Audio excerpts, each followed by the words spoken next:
सक्षम police times news 112 सक्षम जनतेचा आवाज।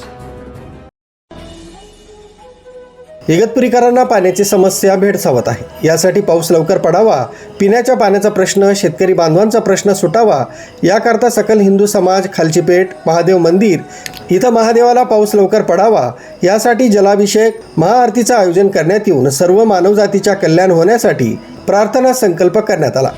या सेवा धर्म आध्यात्मिक कार्यास प्रमुख उपस्थिती नगराध्यक्षा सौ शालिनीताई संजय खातले, उपनगराध्यक्ष मंगेशदादा शिरोळे, नगरसेविका वैशालीताई सतीश करपे, नगरसेवक रोहिदास भाऊ डावकर, माजी नगराध्यक्ष सतीश भाऊ करपे, माजी नगरसेविका रुक्मिणीताई डावकर, रुपेश करपे, शिवाभाऊ परदेशी, हेमंत भाऊ परदेशी, मारुती गोईकने, बाळू डावकर, मानवडे काका, कौशल्याबाई शिंदे, उमाशंकर परदेशी, संतोष टाक, गुजराती सर तसंच परिसरातील महिला मंडळ, ज्येष्ठ नागरिक, युवा उपस्थित होते। या कार्यक्रमाचं आयोजन सर्व शिवभक्त अक्षय करपे, प्रवीण बटाटे, युवराज शिंदे, समर्थ करपे समस्त कार्यकर्ते यांनी केला। न्यूज ब्युरो सक्षम पोलीस टाइम्स न्यूज 112 इगतपुरी।